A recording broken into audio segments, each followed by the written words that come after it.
बुद्ध का संग सभी लोगों के लिए खुला रहता था। सभी उनके शिष्य बनना चाहते थे। बुद्ध कुछ लोगों को अपने संग में सीधे शामिल कर लेते थे तो कुछ को कहते थे कि तुम एक दिन शमशान में जाकर रहो। इसी प्रकार एक आदमी बुद्ध के पास आया और बोला, हे बुद्ध, मुझे आपका शिष्य बनना है। बुद्ध ने उस आदमी से कहा, तुम्हें मेरा शिष्य बनने के लिए एक पूरा दिन शमशान में बिताना होगा और तुम वहाँ जो भी सीखोगे मुझे बताना होगा। इसके बाद ही मैं तुम्हें अपने संग में शामिल करूँगा। वो आदमी ये सुनकर घबरा गया और बोला, दिन में तो ठीक है, लेकिन रात में शमशान में रुकना ठीक नहीं होगा। बुद्ध ने कहा, कैसा खतरा? आदमी ने कहा, वहाँ तो भूत प्रेत भी होंगे, वो मुझे पकड़ लेंगे। क्या तुमने भूत प्रेत देखे हैं? नहीं, पर मैंने उनके बारे में सुना है और कुछ लोगों को देखा है जिनमें भूत आ जाते हैं। वो अजीबोगरीब हरकतें करने लगते हैं। इस पर बुद्ध ने कहा, तो तुम्हारे पास ये सुनहरा अवसर है ये जानने का कि भूत प्रेत होते हैं कि नहीं होते हैं।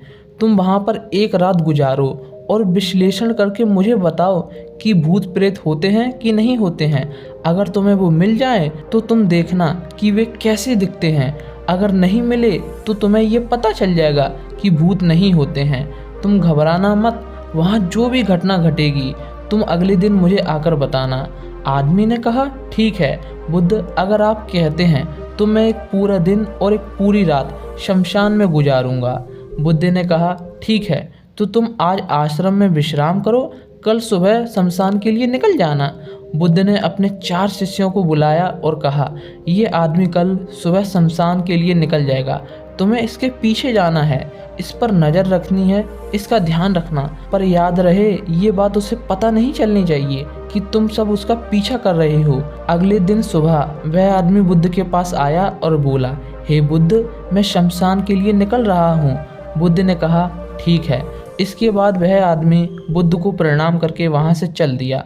एक पूरा दिन और पूरी रात गुजारने के बाद वह आदमी अगले दिन बुद्ध के पास आया। बुद्ध उसे देखकर मुस्कुराए और बोले, तुमने वहाँ क्या देखा और उससे क्या सीखा? आदमी ने कहा, मैं वहाँ सुबह सुबह गया था। कुछ देर बाद मैंने देखा कि कुछ लोग एक अर्थी लेकर आ रहे हैं। उनमें से कुछ सामान्य थे तो कुछ खुश थे। कुछ देर बाद उस बुजुर्ग के बेटे ने अपने पिता को अग्नि दी। उसके बाद वे सभी कुछ देर तक वहाँ खड़े रहे। फिर एक के बाद एक सभी वहाँ से चल दिए। कुछ देर बाद वहाँ 2 और अर्थियाँ आईं। एक अर्थी किसी अमीर आदमी की थी, वो बहुत सजी हुई थी, उसमें बहुत सारे लोग थे। जबकि दूसरी अर्थी किसी गरीब आदमी की थी, वो बेहद सामान्य थी, उसमें बहुत कम लोग थे। अमीर आदमी की चिता चंदन की लकड़ी पर जलाई गई, जबकि गरीब आदमी की चिता सामान्य लकड़ी पर जलाई गई। पहले अमीर आदमी की चिता जलाई गई, बाद में उस गरीब आदमी की चिता जलाई गई। थोड़ी देर बाद दोनों चिताएं जल गईं। वो सभी लोग वहाँ से चले गए, लेकिन मैं खड़ा होकर यह सब देखता रहा। बुद्ध ने पूछा, तो तुमने उनकी चिताओं को देखकर क्या समझा?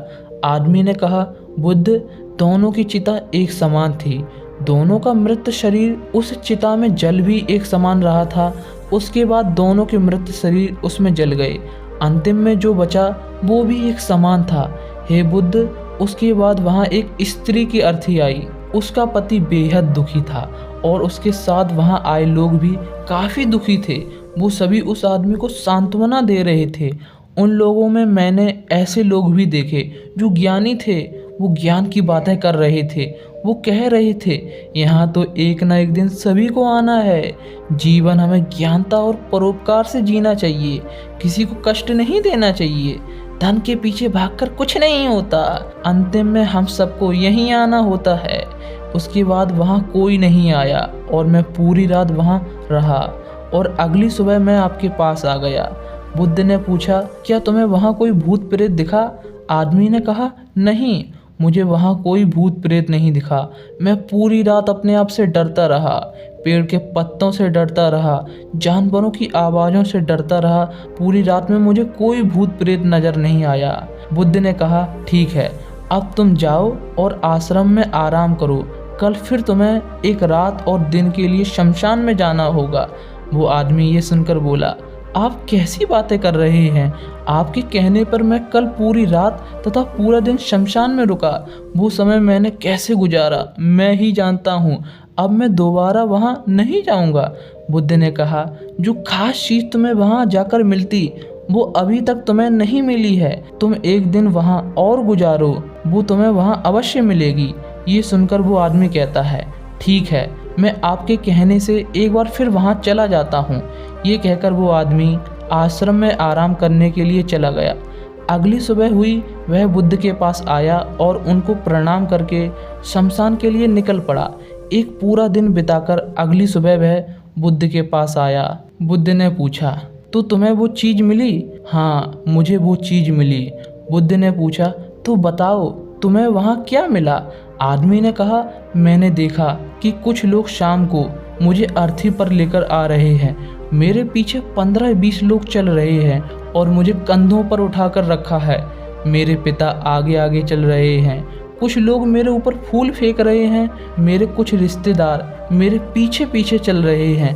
वो लोग बेहद दुखी हैं। मेरे पिता और मेरे भाई दोनों रो रहे हैं। कुछ लोग उनमें से दुखी होने का नाटक कर रहे हैं तो कुछ लोग मेरे पिता को सांत्वना दे रहे हैं। वहीं दूर खड़ा मेरा भाई बेहद दुखी है। कुछ लोग उसे सांत्वना देते हुए ये कह रहे हैं, अब तुम्हें ही सब चीज़ों को संभालना होगा, अब तुम ही सब चीज़ों के इकलौते वारिस हो। तो कुछ लोग कह रहे हैं कि ये गलत हुआ, वो लड़का तो अभी जवान था, अभी तो उसने कुछ देखा भी नहीं था, उसके साथ ऐसी घटना हो गई। तभी मुझे चिता पर लिटा दिया गया और मेरा सारा क्रियाक्रम होने लगा। मैं अर्थी पर लेटे ये सब देख रहा था। मैंने उस अर्थी से उठना चाहा लेकिन मैं उठ ना सका। मैं सांस लेना चाह रहा था लेकिन मैं सांस नहीं ले पा रहा था क्योंकि मेरे अंदर सांस ही नहीं थी। मैं अपने पिता को गले लगाना चाहता था लेकिन मैं उठ नहीं पा रहा था। मैं अपने भाई को गले लगाना चाहता था, उससे कहना चाहता था कि माता पिता का ध्यान रखना, लेकिन मैं ये सब नहीं कर पा रहा था। मैं बस लेटा लेटा देख सकता था, कुछ कर नहीं सकता था। उसके बाद मेरी चिता को आग लगाई गई और मैं उस अग्नि में कहीं विलीन हो गया। मैं पूरी रात खुद को ऐसे ही देखता रहा और अंतिम स्वरूप में मेरे पास राख थी। उस रात मुझे डर नहीं लगा, मुझे डर का कोई एहसास नहीं हुआ। पता नहीं मैं कहाँ खोया हुआ था। सुबह हुई, मैं आपके पास आ गया। बुद्ध मुस्कुराए और बोले, अब तुम संग में शामिल हो सकती हो। ध्यान और ज्ञान होने के लिए ज्ञान का बीज अंदर होना जरूरी है और वो बीज तुम्हें कल रात वहाँ मिला। तुमने जाना वहाँ सब कुछ नश्वर है। इस दुनिया में सभी आदमी शमशान में जाने के बाद ये तो देख लेते हैं कि वहाँ सभी को जाना है, लेकिन जैसे ही बाहर निकलते हैं सब भूल जाते हैं और फिर से अपनी ज़िंदगी वैसे ही जीने लगते हैं, वैसे ही कर्म करने लगते हैं, वैसे ही अधर्म करते हैं, वैसे ही लालच करते हैं और वैसे ही क्रूरता दिखाने लगते हैं।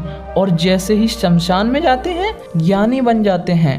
पहली बार जब तुम शमशान में गए थे तो तुम भी उन्हीं ज्ञानी व्यक्तियों की तरह थे, लेकिन जैसे ही तुम दोबारा वहाँ गए तब जाकर तुम्हारे अंदर ज्ञान का बीज उत्पन्न हुआ।